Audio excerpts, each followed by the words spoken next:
Hey, I'm Fred Vallaeys. I'm here with two great PPC experts. They're in town and they decided to stop by the Optmyzr office. So we got Gil Gildner, Kirk Williams. Howdy. Howdy. Thanks for coming by. Yeah, good to see you again. I think one of the things people probably want to hear about, how's the economy impacting things? For us, I think I actually expected there'd be a bigger downturn. Mm-hmm. I was pretty paranoid, honestly, going especially last year. I was Mhm. like, oh, we're going to lose everything. I don't even know why. It's been trucking along. And I think some of that has to do with just where we are in the broader market. We work with maybe not the tiniest, but small to mid-sized clients. And we're pretty picky about the folks we work with, and they're all pretty healthy. So, wait, are you basically telling me that I should ask you advice about picking stocks? You can call them. No, it was entirely accident on my Okay. part. I just happened. I'm sure it's pretty good. It happens to be okay, but I think there's something to that, right? Like we're seeing a lot of the big companies doing layoffs and really cutting back. And it's not necessarily that they're becoming unprofitable, but they're just taking this opportunity to scale back from the craziness that we've seen. Mhm. But then the small and mid-sized business seems to be, taking that opportunity to actually grow. And some of that, we have probably very similar client makeups. Some of that might also be as brands are actually becoming a little bit more obsessed with efficiency and profitability. I think that their desire to make sure that their marketing dollars are being spent very wisely and well, I think there's been like an increase of focus on that. And so, I think probably for where we're at, we both have, fairly small teams. We have we have a few number of accounts per, account manager. We try to do Google Ads well, right? I think that has a draw to clients that maybe are rethinking their current mix, thinking maybe there's someone out there who can do a better job. And the money's not as free flowing as it once was. Yeah. So then now, as some advertisers are spending less money, but they still want to advertise, obviously, right? So they want to grow. And how does that fit into your pricing model? And I know you don't do percent of spend. Do you do percent of spend? no.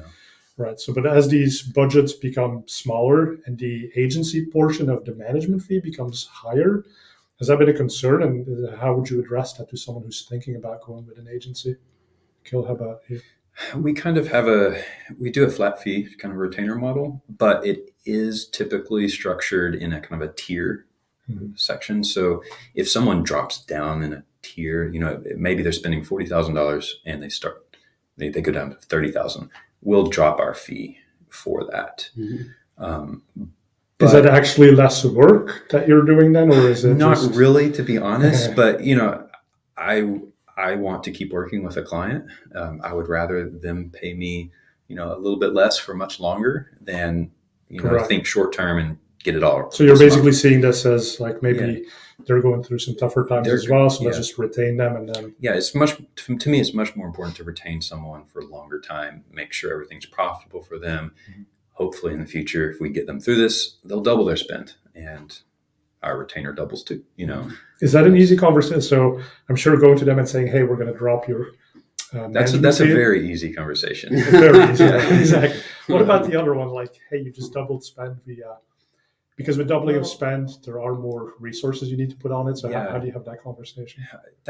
They expect that. They know that we're going to increase our fees as they go up, like the way we kind of have our tiers structured. As long as they're still profitable, which usually they are if they're sticking with us and the campaigns are going well, it's not too bad. It's just pay us more.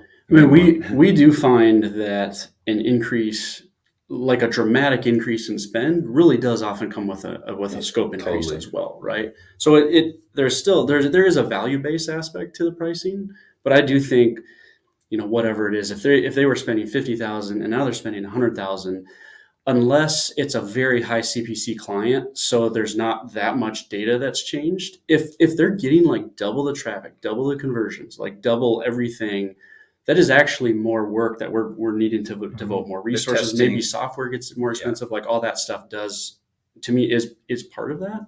But we have minimums as well on the bottom side too. So like there is a point where we're just like, look, this is how much we need in order to be profitable, and that we at least need this in order to do the quality of work we want to do. Right. And that doesn't always make sense for everyone, which is totally fair. Yeah.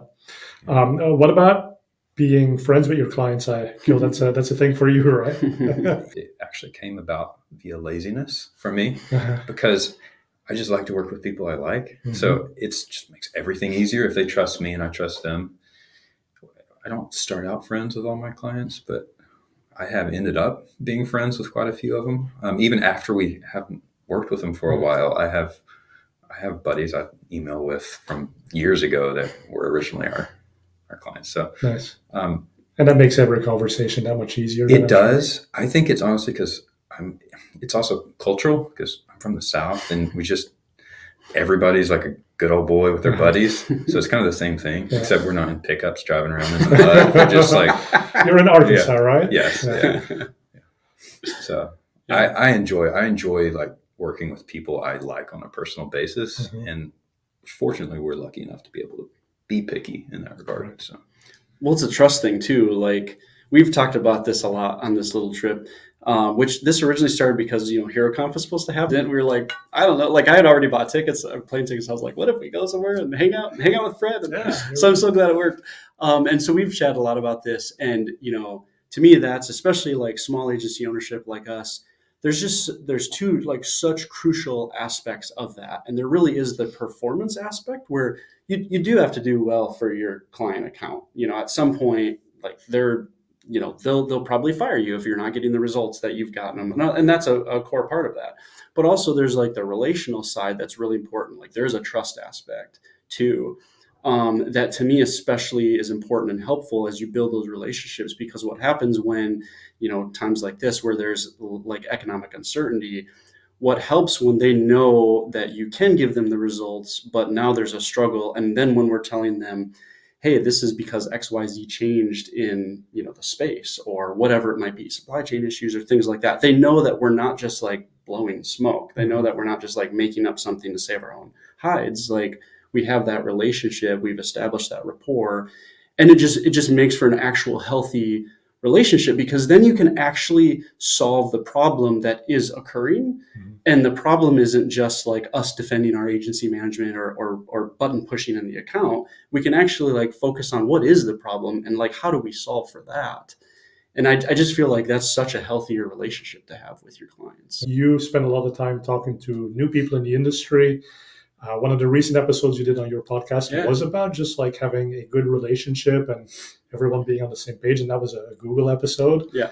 So definitely to tell people about your podcast and where they can stay in touch with you. Yeah, we just started season 2 of the PPC Ponderings podcast. And that is, the goal is to just find people who aren't on the speaking circuit, just who are like really doing a great job of Google ads that like none of us have ever heard of. And so that first one was kind of a Google rep that we had stumbled upon. And so, PPC Ponderings podcast. And then I wrote a book on agency stuff. We both wrote a book on agency stuff. Mine is Stop the Scale, just trying to, understand the idea of what if like pursuing health and growth in an agency doesn't mean you have to endlessly chase some like revenue goal or employee goal. Mm-hmm. But just focus more on like profitability, contentment, work-life balance, that sort of thing. So that's great stuff. Gil, what about you? You got some books there? Yeah, I do have a book, and it has a more creative name than his. It's just building a successful micro agency. So I really pulled out the creativity. Yeah, that was before GPT-4 could help you, right? Yeah, I was stumped, and I was just like, oh. Yeah, it came out pretty easy. So, but nobody's surprised about what the book's about, though. PPC, they think it's like, what is it? What is it? They think it's fiction. They're like, I thought this was a novel, and then they're very disappointed. Okay, well, we'll put the link in the bottom, so check it out. Okay, thanks for coming to the studio. Yeah, thanks for always having a us. pleasure.